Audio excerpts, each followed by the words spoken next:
Hello, this is Wes from PC Gamer. Joining me today is James from PC Gamer. James, Hey. how you doing? I'm doing great. And we're here to talk about The Crew 2. Crew 2. So I just recently went and played like 3 hours of this game.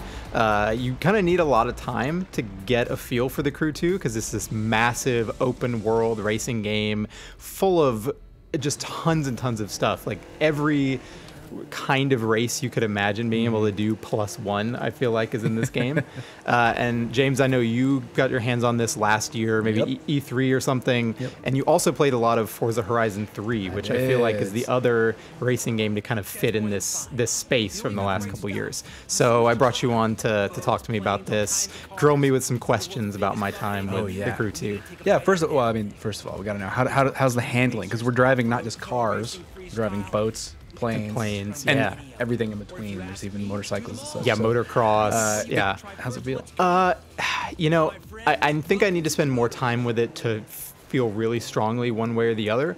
But that maybe is sort of a sign that this game doesn't have a really strong driving identity. It feels very much like kind of an arcadey racer. You know, it's really easy to drift, easy to drive at top speed. You don't have to brake, you know, constantly just to take turns. It's a little tougher when you're in like a rally car. You know, you have to be a little more careful about your braking, that kind of thing. But it sort of just feels like what I imagine an arcade racer to feel like. So it's not immediately super compelling to me just driving around. It doesn't have sort of an edgy feel to it. The first time I played Burnout 3, I was like, this game just feels so good to drive in. The physics just kind of feel there in that sort of okay middle ground between realistic and totally unrealistic. So, you know, it was fine. It was pleasant to drive in, but I didn't really latch on to it for that reason. Well, maybe that'll come forth once you play more, but we'll see. I kind of want to know, like, moving through, it's such a big open world, we'll get to that in a sec, but how are you progressing and what are you unlocking as you go along? And is there like a story guiding you through the world? Yeah, there definitely is. You know, the game will open up after a bit and let you kind of just tackle races as you want, but it has this kind of campaign with these special events that you'll compete in, called like the Live Extreme series, I believe is the name of it. And they have like actually cutscenes that go along with them, the characters that talk, and it's kind of all insufferable. It's not that the voice acting is just outright poor, but it's just written in this really I kind of couldn't stand it while I was playing it. So the whole structure of the game is built around followers and social media and becoming famous, right? So it's basically like every time you race real good, you get more Twitter followers, and that makes you more famous. And like in the opening cutscene, your driver's buddy / manager is like, you know, oh, we really just we know we can be famous if we, you know, if we just get the chance. And the guy running the Live Extreme series, who's just like, you know, he's like the disc jockey from Burnout taken to a whole new level of intolerable, is like, buddy, I don't want your best. I want legendary badassdom. And I was like, oh no, what's going on here? That's too bad. So you're probably not going to be really compelled by the story in this game, is the vibe I'm getting. So. But there are all these like kind of tribes within the game that you'll you'll be introduced to them. Like, say there's the people who race airplanes, right? So you'll kind of go to this one spot, which is like their hub. You'll do a kind of an initial tutorial event. They'll give you a plane. And then from that point on, you'll just have various events you can do to level up sort of within that genre of racing. And then that'll get you more events. And eventually you're trying to become, there's always sort of like the ultimate, you know, plane racer, and you're trying to beat them. There's the ultimate street racer, and you're trying to beat them. So you know, that structure is fine, and if you know, it gives you plenty of events to compete in, plenty of ways to improve your skills in those fields. But the story stuff itself is pretty throwaway. Is my vibe from the game so far. And I guess as you move through the story and the campaign and all the events at your disposal, are you upgrading vehicles? Like what kind of customization options are there? Yeah, so there's a ton of cars in this game. I really only got to drive a few in my time because you'll kind of be given like one vehicle in each class to start off with, and then you're gonna have to, I think, buy the rest of them. There might be ways you can just unlock them, but for the most part, you're gonna be buying these new vehicles, I think. And there's a livery of like hundreds of cars and plane options and stuff like that. So every time you win a race, do events, all that kind of stuff, you're accruing currency in addition to followers, and that's the way you can buy new cars. And then there's also customization for them. You can do, as you'd expect, colors and decals, that kind of thing. Gotcha. But then there's also engine parts, brake parts, all that kind of customization. So it's kind of,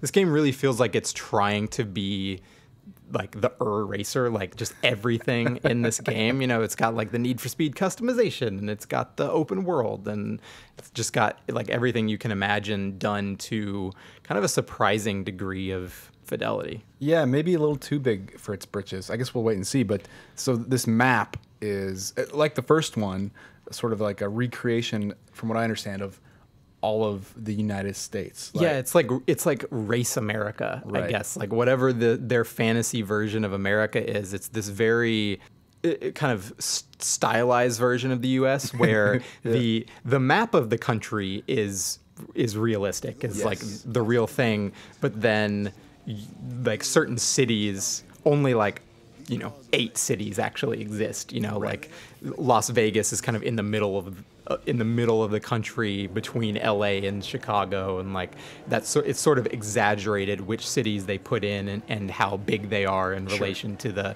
map, because it's obviously not the literal square mileage of the country.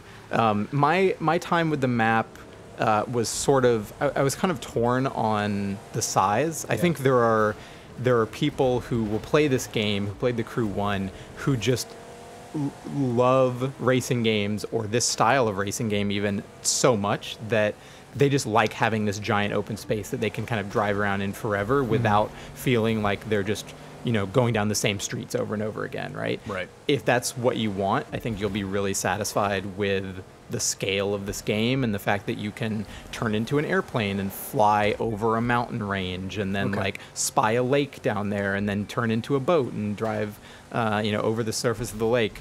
For me, I feel like there's sort of a fight in this game between their desire for you to always be able to easily do an event, so you can literally just pull up in a menu and pick an event and it'll teleport you across the map, and having this gigantic map that if you're not really driven to, there's not a lot of reason, I don't think, to explore it, especially leaving those major arteries of the highways connecting the cities and stuff. So I feel like it's kind of excessive in its scale.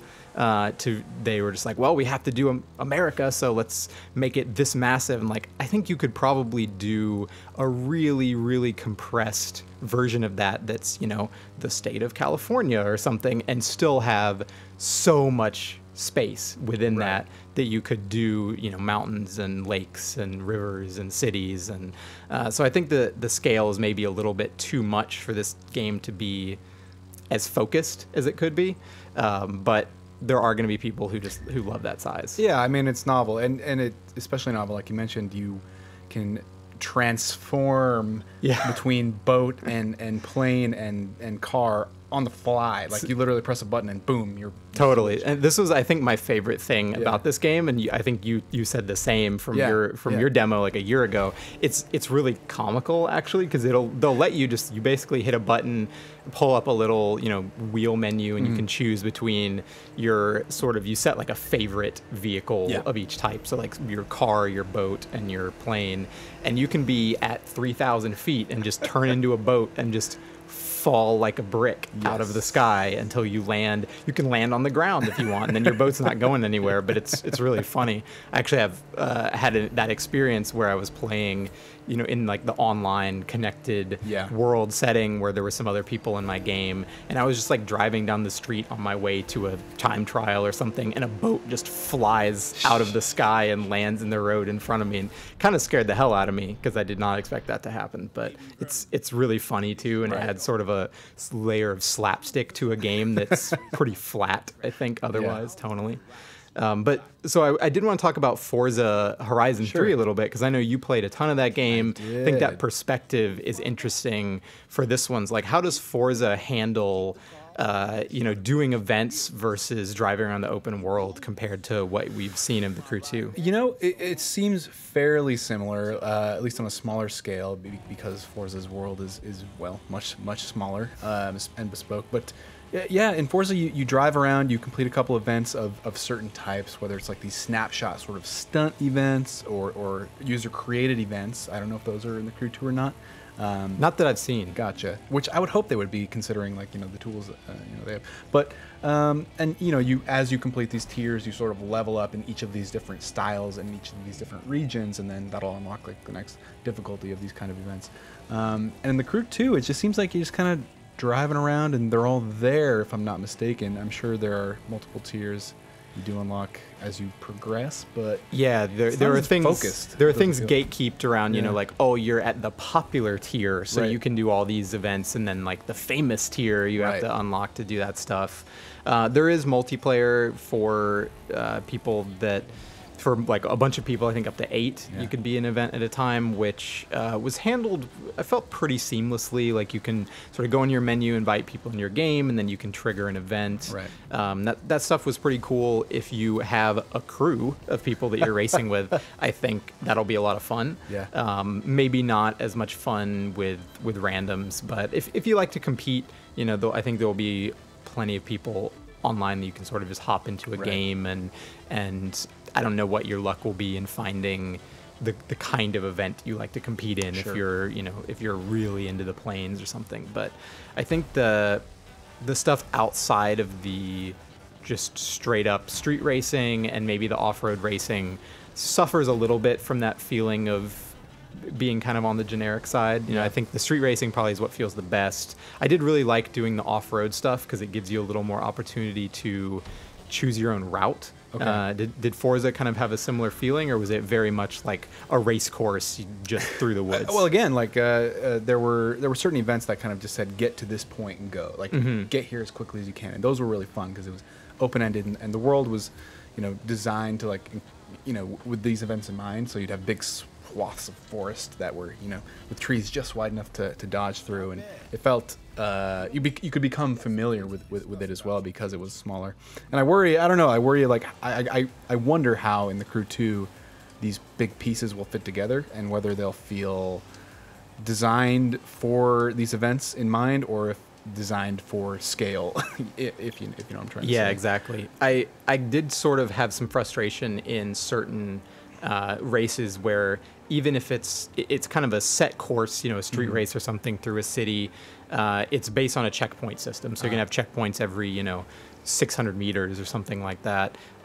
But it's not a locked-in course. You can still take alternate routes, and there are some good ones, but then that also opens up the opportunity for you to just go down a street that kind of screws you, right? Because it's not confined the way a traditional arcade racer would be. So that frustrated me a bit, but I think that's part of the challenge of just learning the game and learning to look at your mini map and seeing like where the course is going to go in the future. And the off-road stuff is a bit more free form than that. Like one race I did, they kind of set checkpoints like almost a mile apart, and it's sort of like just get there. And there's probably like really 1 or 2 good routes to take, and I'm guessing any other route you take, you're probably going to end up behind because it's not the most efficient. But it does give you more freedom to kind of drive around trees in different ways, or try to find a jump versus a creek that you can drive down or something. So there's a bit more choice involved there that I appreciated, but I don't have a great sense for how that's going to kind of pan out across the the whole game and some of its other categories, like the plane races and doing motocross, which is a thing, and doing the rally car stuff. So there's really a ton in this game. I've sort of only scratched the surface, but I think it's pretty fun, but it definitely veers towards all-inclusiveness than dialing in on being really, really good at a specific aspect of racing. So we'll be able to get a better feel for the Crew 2 pretty soon. They're doing a beta before the launch, and the launch is actually coming up real quick. It's June 29th. So, summer game. Yeah, so you'll be able to probably get in there if you play the beta and kind of see what you think of the handling, what you think of the scale of the game, and the full thing will be here before we know it. Cool. Thanks, Wes. Thanks, James.